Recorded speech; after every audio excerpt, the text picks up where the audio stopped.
Após o colapso da Iugoslávia, os Balcãs entraram em conflito violento, frequentemente acompanhado de limpeza étnica e genocídio. Em Srebrenica, milhares de homens e meninos bósnios foram massacrados por sérvios bósnios numa tentativa de criar uma grande Sérvia.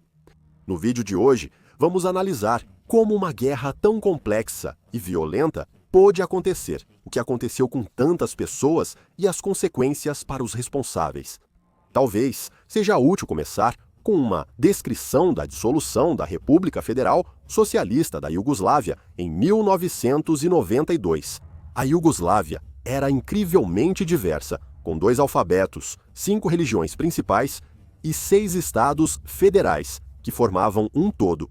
O país foi criado com a ideia de que todos os grupos étnicos eram iguais, pois todos contribuíram para expulsar as forças do eixo na Segunda Guerra Mundial. 6 grandes repúblicas autônomas e 2 regiões autônomas foram formadas. O país era liderado por Josip Tito, que era a principal fonte de estabilidade. Nas décadas de 60 e 70, houve esforços para descentralizar o poder do governo comunista para suas 6 repúblicas. Essas 6 repúblicas foram desenhadas seguindo divisões étnicas e religiosas aproximadas, embora, com o passar do tempo, muitas pessoas se mudassem e se estabelecessem por toda a Iugoslávia. Cada república passou a controlar suas próprias forças armadas. Com a morte de Tito, sem nenhum indivíduo ou instituição capaz de assumir o comando, foi estabelecida uma presidência conjunta. 8 representantes das repúblicas e das regiões autônomas deveriam governar entre si por maioria simples. Cada uma das repúblicas buscava seus próprios objetivos, como a Sérvia querendo mais poder, a Bósnia e Herzegovina buscando independência, e a Croácia querendo liberdade econômica e não ter que sustentar as regiões mais pobres. Com o fim da Guerra Fria, os fundos vitais, tanto do Ocidente quanto do Oriente, secaram. Com o avanço da inflação, o país mergulhou em uma recessão. Vários políticos, especialmente o presidente sérvio Slobodan Milošević, passaram a defender uma grande Sérvia, incorporando regiões com grandes populações de sérvios étnicos e alimentando divisões étnicas durante as dificuldades econômicas. A xenofobia contra não-sérvios era desenfreada, especialmente contra os albaneses, o maior grupo étnico não reconhecido na Iugoslávia. Além disso, não bastava que o território fosse incorporado à Grande Sérvia, era necessário também expulsar os não-sérvios. A Sérvia tentou dominar a Macedônia com um governo fantoche.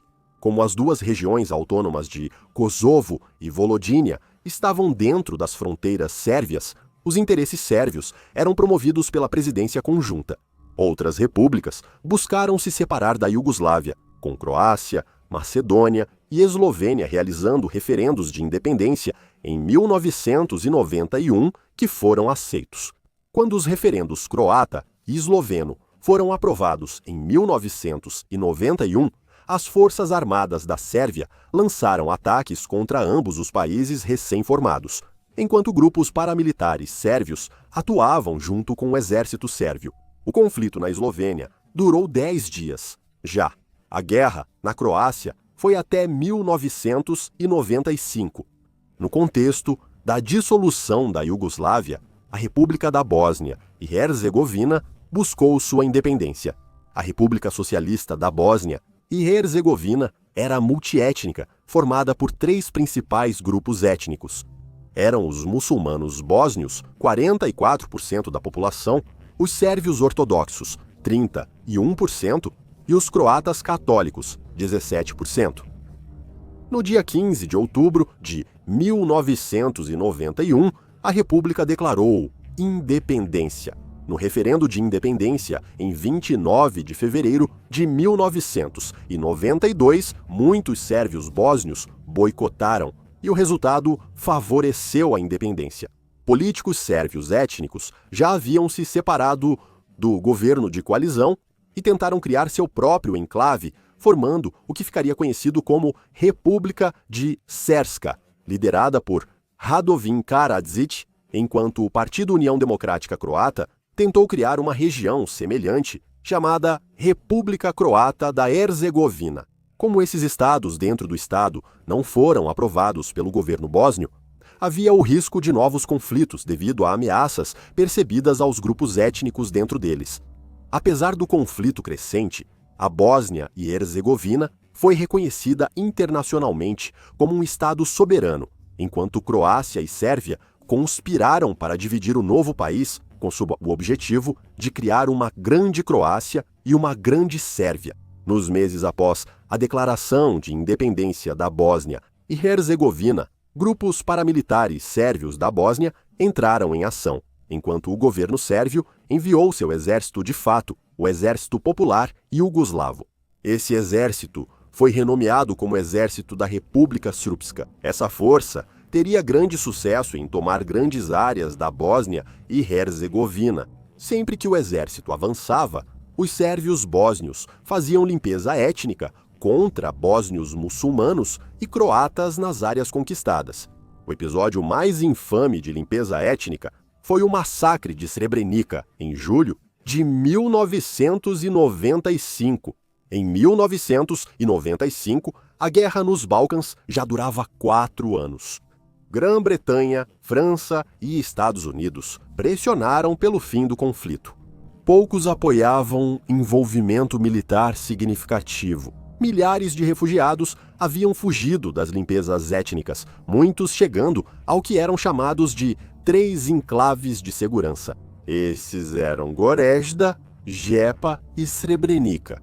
Em 1993, as Nações Unidas já haviam chegado, com centenas de soldados de capacete azul para proteger os refugiados. As Nações Unidas endureceram sua posição e exigiram que a paz na Bósnia só seria possível se houvesse uma retirada total de todos os territórios tomados pelo uso da força e limpeza étnica. Mas em 1995, as Nações Unidas aparentemente haviam desistido das declarações de 1993 com as potências da Grã-Bretanha, França, Alemanha e Rússia, preferindo uma partição da Bósnia entre um estado enclave sérvio e uma federação muçulmana croata. Foi colocada a pressão sobre o presidente bósnio Erlij Izetbegović para ceder Sabronica e outras áreas seguras em troca da paz, recuando as fronteiras e cedendo às exigências sérvias. Izetbegović estava aberto a essa ideia e, ao abordar o assunto com as autoridades em Srebrenica no final de 1993, foi categoricamente recusado. Em abril de 1995, os comandantes militares bósnios que protegiam Sabronica foram retirados e proibidos de retornar. Em vez disso, a proteção de Sabronica ficou sob responsabilidade das Nações Unidas. Enquanto alguns queriam reforços, outros defendiam retirar as tropas da Organização das Nações Unidas para permitir ataques aéreos. A tática dos sérvios bósnios de manter soldados de Organização das Nações Unidas como prisioneiros frequentemente inviabilizava ataques aéreos, levando ao cancelamento indefinido das ações por líderes franceses, britânicos e americanos. Em maio de 1995, os planos dos sérvios bósnios para a região não eram desconhecidos do mundo. O coronel-general do Exército da República Srpska, Ratko Mladić, havia indicado ao chefe da Força de Paz das Nações Unidas, general Rupert Smith, que tinha o desejo de tomar Srebrenica, e em discursos sobre os bósnios muçulmanos, havia indicado que queria que eles desaparecessem completamente. Em 2 de junho, Mladić ordenou destruir as forças muçulmanas em suas zonas de segurança. Forças muçulmanas era entendido como todos os homens e meninos muçulmanos em idade de lutar. Apesar de americanos e britânicos saberem do plano, não compartilharam as informações com a Força de Paz holandesa da Organização das Nações Unidas na região. Em 6 de julho, Mladić atacou as zonas de segurança. Cerca de 2.000 soldados da República Srpska, em menor número que os defensores bósnios, avançaram constantemente contra a resistência sitiada. Nos dias seguintes, Os 5 postos de observação de manutenção da paz das Nações Unidas caíram diante do avanço dos sérvios bósnios, com os soldados holandeses recuando ou sendo capturados. Como resultado da incursão, milhares de civis bósnios fugiram para o norte, em direção às cidades de Srebrenica. Relatos de saques, casas sendo queimadas até o chão e execuções sumárias de refugiados eram generalizados. No dia 8 de julho, os principais generais das Nações Unidas e os únicos com autoridade para ordenar ataques aéreos foram orientados a tirar férias. No dia 9 de julho, o presidente Karadzic ordenou a tomada de Srebrenica. A comunidade internacional não havia respondido ao ataque e a resistência bosníaca não estava de forma alguma impedindo o avanço. No dia 10 de julho, o tenente-coronel das Nações Unidas Kermans fez pedidos urgentes de apoio aéreo às forças da OTAN. No entanto, nenhum desses ataques aéreos chegou a acontecer devido aos reféns mantidos pelos sérvios bósnios. No dia 11 de julho de 1995, uma coluna de soldados, bósnios e civis do sexo masculino, partiu de Srebrenica, com a esperança de se reagrupar com as outras forças bósnias e na tentativa de escapar da execução. Enquanto isso, cerca de 25 mil refugiados bósnios de Srebrenica estavam reunidos no complexo de Potocari, buscando proteção dentro do quartel-general das Forças das Nações Unidas. Milhares se apertaram no prédio, enquanto outros acamparam fora. A grande maioria eram mulheres, crianças e idosos. Na tarde de 11 de julho, as forças da República Spasska, especialmente o corpo de Adrina e sua liderança, já controlavam Srebrenica e circulavam pelas ruas. Entre eles estava Mardik. As forças holandesas da Organização das Nações Unidas receberam ordens para permitir que as forças da República Srpska organizassem o transporte dos civis bósnios, chegando até a fornecer 30 mil litros de combustível para as forças de Mardik. No complexo de Potocari, soldados sérvios da Bósnia separaram os homens dos meninos e as mulheres das meninas. Durante essa triagem, a violência sexual era comum.